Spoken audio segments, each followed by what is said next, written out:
What's up, guys? Welcome back to FishOfHex. Today we're going to be doing the weekly rambling video. Now, if you're new to the channel, this is where I give you an update on some builds, personal stuff, clients, all that kind of stuff, and just fill you in a little bit of one-on-one time. You guys have been requesting this, so we're going to keep the content coming. Now, the first thing I want to say is I'm glad the week is almost over because it's been a exhausting week. I'm starting to get sick. If you guys have kids, you know what I'm talking about. They get sick, they come home, they sneeze on you the wrong way, and then you're sick 3 days later. It just kind of works out that way. So so if my voice sounds scratchy, that's pretty much what's going on. Now, let's go ahead and start off with the beginning of the week, kind of what happened, and give you guys a quick recap. Now, Saturday, I stayed up all day. I got up early. I usually work Saturday night, so I try to get some sleep, but that just didn't work out. I ended up staying up and then went to New Jersey to pick up some coral from Scott at Roscoe's Reef. He also donated a light for my coral quarantine tank, which you guys will see here in probably a few days. And we picked up a bunch of coral from him, which he's donating towards the Reef Tanks for Veterans program. So shout out to Scott at Roscoe's Reef. I'll put a link to his channel in the description below so you guys can check him out. But either way, I drove to New Jersey, which is probably like 2.5 hours away, and then hung out with him for the day, came back, and then I went to work about 2 hours later, was up all night, and then came home in the morning and slept for a couple hours and then got up with the kids. Now, the reason why I'm telling you kind of that schedule is I ended up trying to fall asleep Sunday night and then got a text message from my client, Jeff, with that 150 in-wall build. I'll put a link to that in the description below as well. And basically said, hey, the sump is leaking. And I was like, oh, this is probably not going to be a good thing. So I went ahead and drove about an hour and a half to his house and got there about 1:30 in the morning to see what was going on. And immediately I figured it out. Basically, the 75-gallon sump sits on a custom stand that the contractor built for me. And basically, where it cracked on the bottom, there wasn't enough bracing, and there was a pressure point, of course, causing the tank to blow out kind of on the bottom front end of the tank there, causing about 80 gallons of water to flow onto the floor down into the garage, which that's a good thing. That's basically the most positive part about the whole thing, is that nothing got destroyed. Some water got on his car in the garage, but that's about it. So I went ahead and spent about an hour or so cleaning up water with the shop vac and pretty much prepping this sump to be taken out within the next few days. Now, we went ahead and picked up a new 75-gallon tank, and I'm going to be going back to his house tomorrow, which is Friday, and then rebuilding the floor that it sat on, as well as rebuilding that sump with the baffles, the silicone, all that kind of stuff.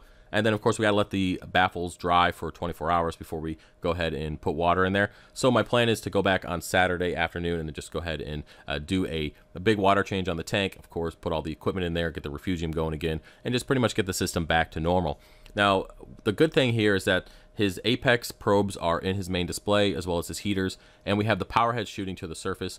His tank is full of fish, coral, anemones, inverts, all sorts of stuff, and everything is doing fine. There's no issues, nothing has died, and even polyp extension looks great in the tank that is just kind of running on autopilot at this point. Now, he is filling up with fresh RODI water every day to compensate for the amount of water being evaporated, but other than that, the system is running as normal. Now, I will say this is definitely a lesson learned. From this point forward, if I'm working with any contractors or companies that don't generally specialize in aquarium type stuff, I'm going to have to do some micromanaging or more one-on-one time with them, just to make sure that when stands are built and that kind of stuff, walls are up and floors are made, that they are to my specification. So when we drop 100 or maybe 1,000 or 2,000, 3,000 pounds worth of water on that floor or that stand, I know that it's going to be stable, and this won't happen again in the future. Now, I also want to look at the positive side of things, and that is that I'm very thankful the fact that the whole system from the beginning was built over the garage for this specific reason. So even if the 150 blew out, there would still be water just going into the garage and not impacting the whole house. So we have to look at the positives.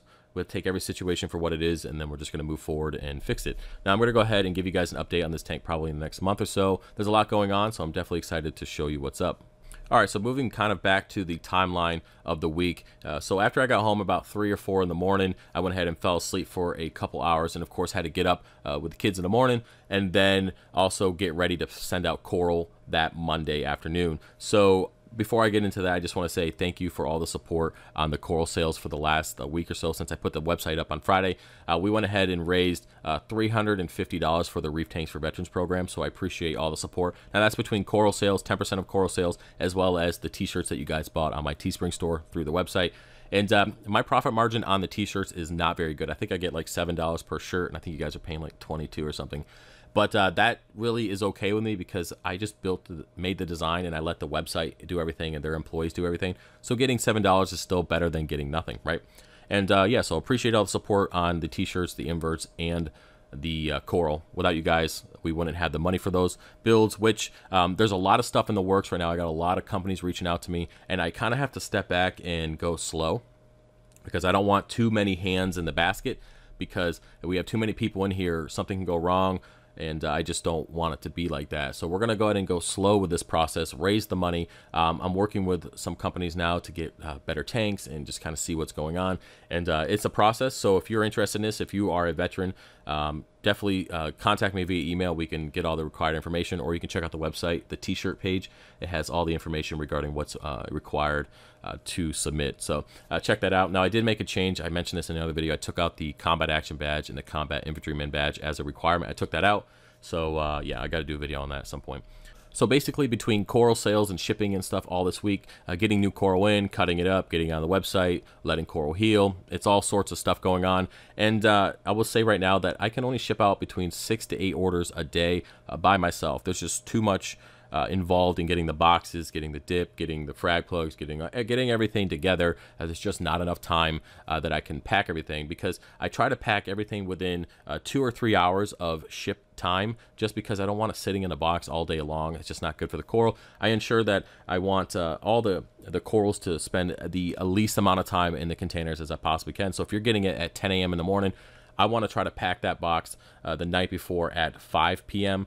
It ships out at 6:30, and then you guys, of course, it doesn't stay in the box that long, and you have a better chance, specifically with SPS, that it'll make it during that journey. So that's kind of where I'm at. And yeah, so 6 to 8 orders, boxes, whatever you want to call it, is pretty much my limit by myself.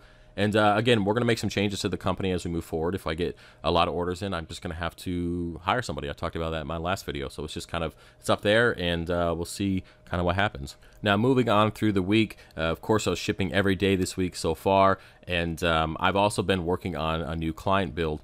This is actually JP's 75-gallon tank with his 55-gallon custom sump in the basement. And this build has been going on for the last several months. And I'll tell you right now, it is perfect. It's running fantastic. Everything is just as smooth as it can possibly be, and the tank is doing great. We actually we cured the rock for about 3 months, like I did for my 300, and he has Pucani in there.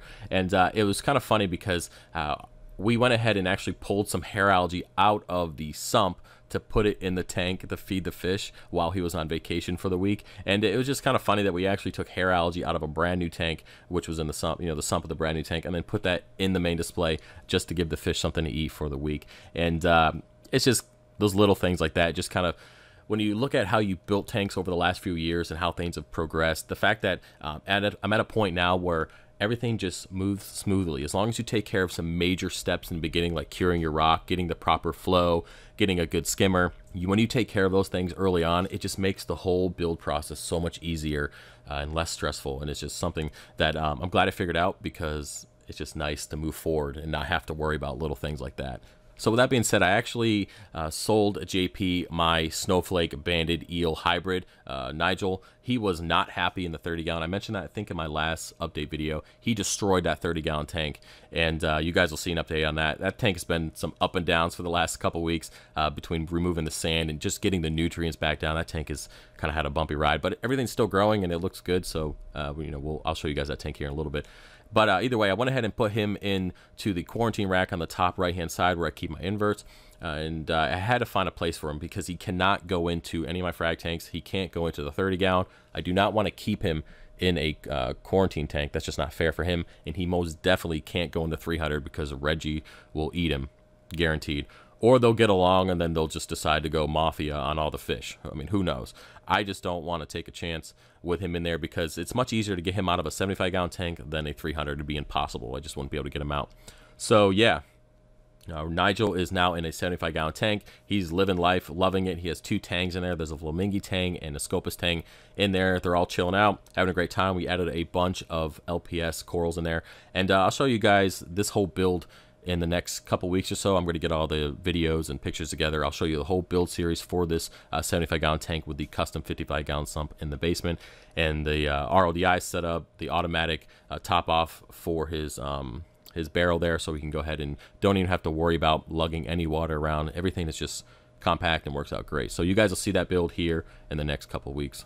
Now, the last thing I want to talk about before I let you go here is the weather in Pennsylvania. It's absolutely ridiculous. I went ahead and planted a bunch of stuff outside because we had some really nice days. I'm like, oh, great, spring is here. It's going to be awesome. I can start growing my vegetables for the year. No, we had a lot of snow yesterday. It was stupid. It didn't stick, but it snowed for several hours. And, of course, I had to bring everything inside. Actually, I brought it the night before because the weather was like, yeah, it's going to get 30 degrees. I'm like, yeah, that's going to kill everything. So I brought everything back downstairs, put it underneath the lighting, and I started some new seedlings the other day. I got a ton of stuff growing down here, and I'm just going to give a lot of these plants away to some of my friends just because there's no way I'm going to be able to grow everything. And I might consider setting up a little mini hydroponics system down here, like a tent or whatever, an all-in-one system down here, just to continue growing vegetables all year. I want it to be more compact. I don't want so much light around the room. I mean, there's a ton of stuff going on down here already that I just don't want an extra couple LEDs just blaring red light over the room. So I'll have to figure out what I want to do with that. But either way, spring could hurry up and get here because I really would like to start growing some stuff. And yeah, I'm glad I wasn't on vacation. I would have killed off all my crops in just a day or so. But anyway, guys, that's about it for this video. I hope you guys enjoyed it and found it to be entertaining.